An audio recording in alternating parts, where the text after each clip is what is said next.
Mom, I'm home. Standing before me as I was working in the garden was my daughter who should have died at the age of 6.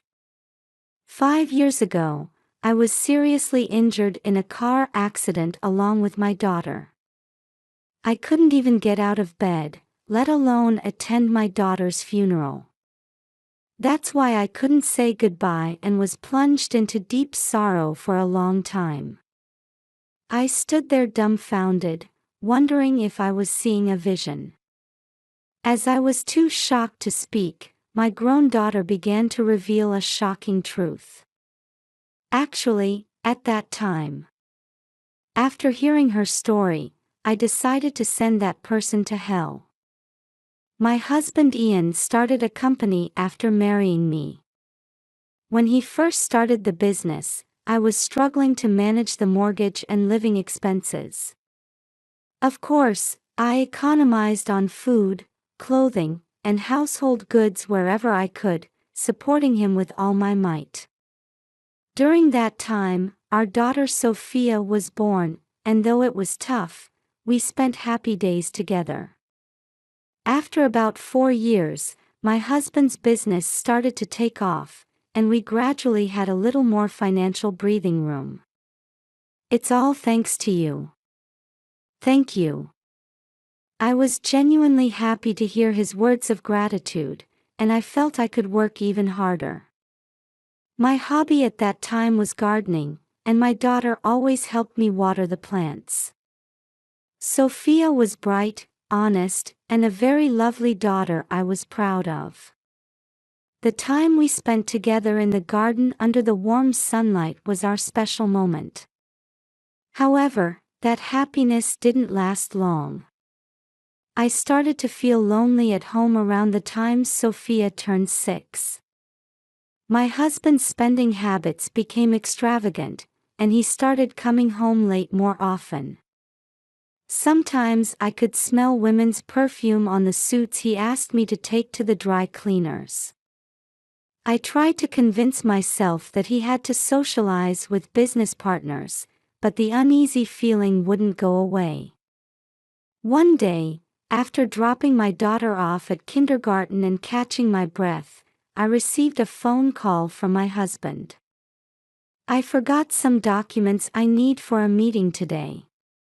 Bring them to the office right away.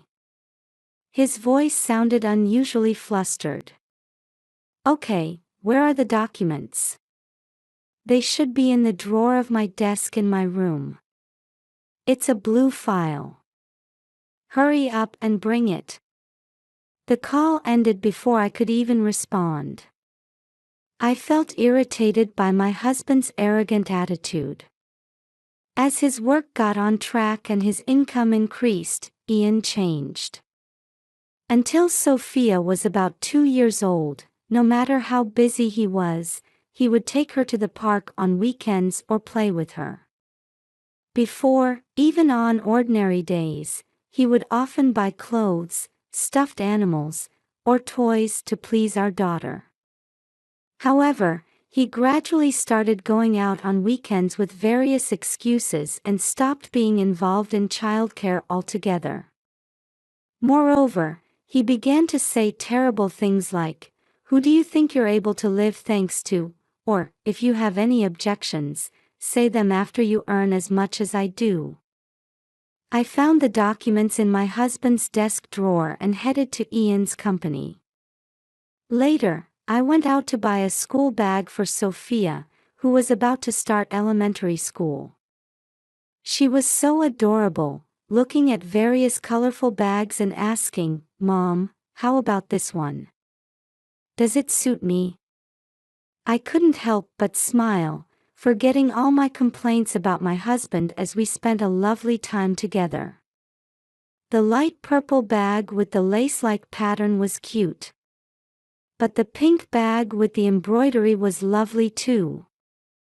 On the bus ride home, I smiled at the sight of my daughter sitting with her arms folded, pondering with a serious face. It's hard to decide, isn't it? We still have time, so you can think about it carefully. Yes. I'll find my absolute favorite. After that, we got off the bus at our usual stop, and when we were about 5 minutes away from home, I suddenly heard the loud engine sound of a sports car in the distance. When I turned around, I saw a car speeding towards us. I couldn't even scream, all I could do was instinctively hug Sophia. I heard the screams of passers-by, and the next moment, I felt an incredible impact on my body before losing consciousness. The next time I opened my eyes, I was in a hospital bed. I saw a white ceiling and it took me a while to understand that I wasn't at home.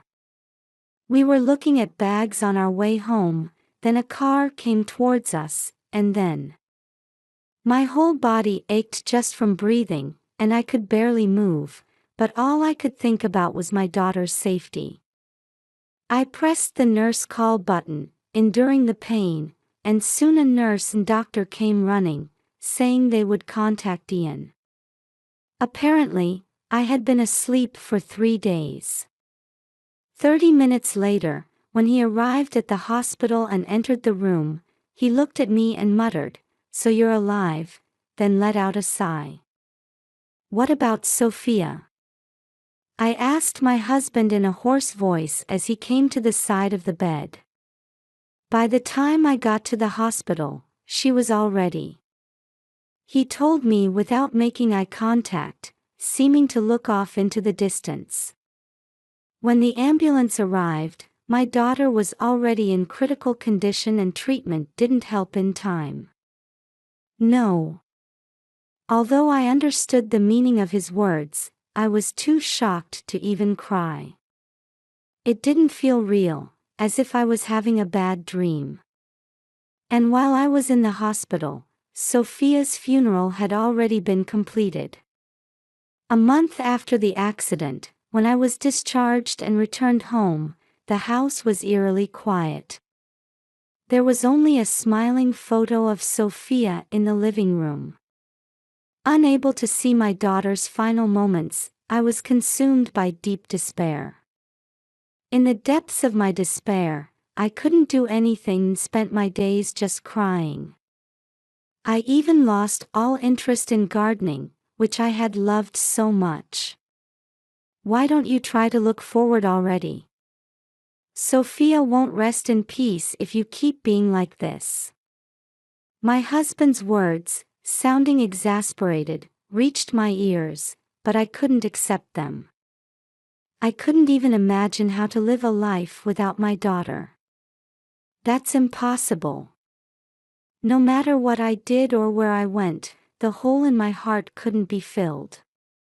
I kept remembering how my daughter used to help me with cooking, folding laundry, and watering the garden, and tears would involuntarily flow. Perhaps disgusted by my state, Ian started spending more nights away from home. About 5 years after losing my daughter, my heart had recovered enough to engage in my old hobby of gardening. Who would have thought that nurturing plants could be so healing? Sophia used to help me water the plants too.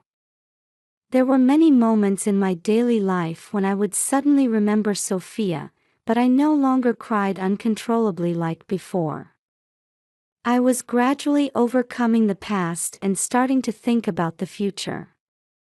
On one such day, just before noon, I was out in the garden taking advantage of the good weather, rearranging flower pots while considering different combinations. That's when I heard a sound from the door connecting the parking lot to the garden. Who could it be? When I looked up, there stood my daughter who was supposed to have died 5 years ago. She had grown into a young woman, but I could still see traces of the Sophia I remembered. "Mom, I'm home," she called out hesitantly, and I was too surprised to say anything. I just stared at her in amazement, unable to move, wondering if I was dreaming or seeing some kind of illusion. "How?" That was all I could say after a while. "Mom, listen carefully." Actually, the shocking truth my daughter told me filled me with a rage I had never felt before. Everything had been orchestrated by Ian. Unforgivable. I decided to send my husband to hell. From now on, I would live for Sophia's happiness. I vowed not to cry anymore. A few weeks later, Ian was unusually spending his day off at home. "Honey, can I talk to you for a moment? Can you explain this?" I placed several photos in front of him as he was lounging on the sofa watching TV. They showed my husband entering various houses and supermarkets with an unknown woman. "What are these?" "I took them while following you. I've been suspecting you of having an affair because you've been coming home late or not coming home at all more often." He picked up the photos and laughed scornfully. "Since Sophia died, you've been moping around with a gloomy face every day, right? It's only natural not to want to come home when I see that." He tapped the photos with his finger and said brazenly, "This house is a place I'm renting near the office for work. That woman is the housekeeper. So of course she's going in and out of the house." "I see." Seeing my meek attitude, my husband grinned confidently. "Those photos don't prove anything." He crossed his arms and leaned back, seemingly emboldened. "Well, that might be fine, but..." Just as my husband looked puzzled by my words, my cell phone rang loudly. I answered the phone without any explanation. "What now? Is this conversation over?" As he spoke irritably, I showed him the video call screen, and his face changed instantly. "Hello, Mom. I had asked Sophia to call me." "Huh? What's going on?" Actually, when she came to visit me, she had a smartphone hanging around her neck. She told me that Ian was managing her cell phone.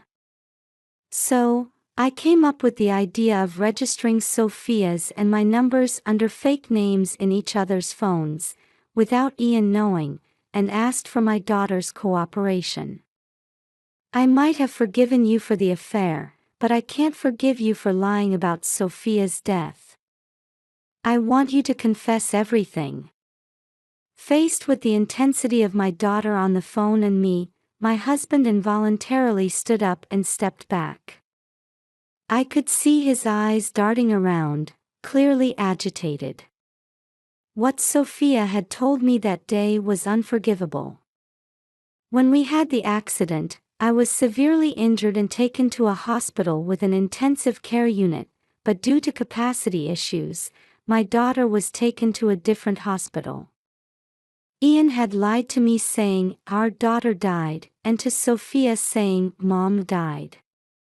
Furthermore, around the time our daughter was discharged, my husband rented a house in the neighboring town, saying, "It's better to be closer to the hospital for Sophia's rehabilitation." Sophia told me that soon after, a woman started living with you. You told Sophia she was an acquaintance of yours who would take care of her, didn't you? As I questioned him, sweat began to bead on my husband's forehead. "That's right. I thought Sophia would be lonely if she was alone for long periods, so I hired that housekeeper in the photo." "But that's strange, isn't it, Sophia?" I asked, looking at my daughter's face through the screen. "Yes.